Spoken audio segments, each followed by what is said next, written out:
mortgage bankers are predicting a decrease at 2.5%. It makes absolutely no sense, especially with now the ability for people to borrow more money for $3,500. Another $100,000 is available to them on government-backed loans, which makes up the majority of these mortgages.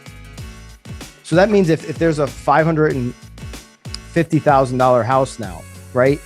Government-backed loans last year or this whole year, 2021, you could put 3.5% down. You could borrow up to about $550,000. Okay.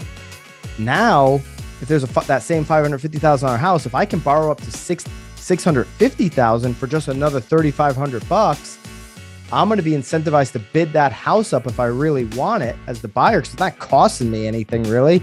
A couple bucks on my mortgage payment. It's not really costing me much at all to go borrow another $50,000, bid this house up to $600,000. So you're going to see more bidding wars. I talked about, Pat, that right now in Connecticut, and this is similar to a lot of different parts in the country, we actually have lower inventory than we did at the beginning of this spring market in 21 when things completely exploded. It's a little bit lower. We had higher inventory at this point last year. That's crazy to me. That's insane, because every time we talk about that, it's always the lowest inventory, and now it's somehow right now lower. we just broke another record of lowest all time. So we've got no inventory.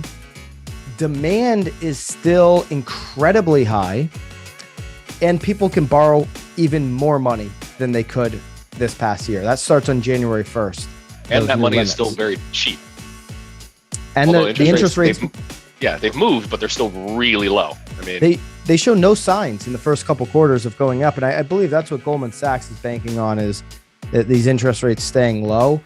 So Pat, the moral of the story is home prices are going to skyrocket again in 2022, certainly in the first 6 months. No question about it. This spring is going to even beat last year's spring of 21. Connecticut finally listened. They finally did the right thing, and now they're making money. It's almost like they were against money for so long. Like they didn't want to make money. They just wanted to spend money. Maybe now they see how much money they can make. They'll start making even more revenue-based decisions.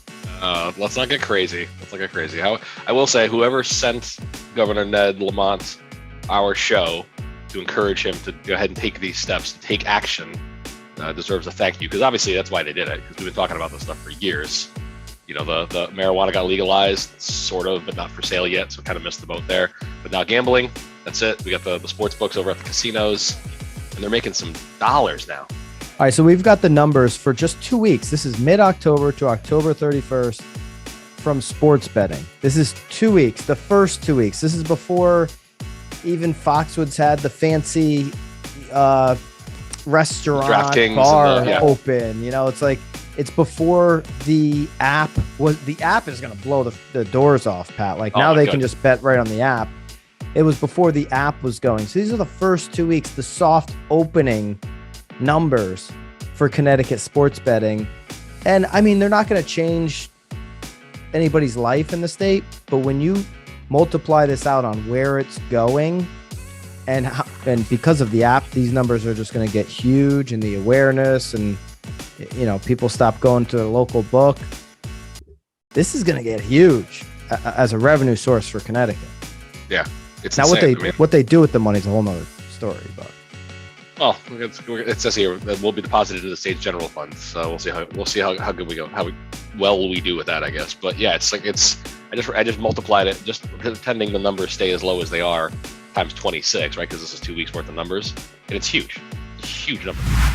So I think one of the things that's an interesting stat is that I read a couple days ago. Since 1950, there have been 20 times that the January to November returns were above 20%, and during those years, December has finished the year up 3/4 of the time, and there's been 22 negative Novembers, and in that case, December finished up 86% of the time. So the numbers would say that we're probably going to have a pretty strong finish to the year from an economic standpoint. I know inflation numbers have been going up, kicking people down, so hopefully it doesn't impact people's holidays too much. I mean, wages moved up a little this year, but inflation has crept up twice now, and they just announced yesterday it was higher than they expected, which we thought for sure was going to be derail the day, and yet we finished the day positive yesterday. So I think at this point, there's a lot of momentum going into the end of the year, just like there is with your market, with the real estate market. I think there's just a lot of momentum going, and it's going to be really hard to derail things. I mean, the Omicron variant made news on the Friday after Thanksgiving. We had a really bad day. By Wednesday, they had realized that the effects of it were not nearly as severe as Delta and as the original variant, and they were like, oh, okay. And the markets have finished up almost every day since then, even with inflation numbers, even with joblessness numbers. So I think we're in for a strong finish to the year.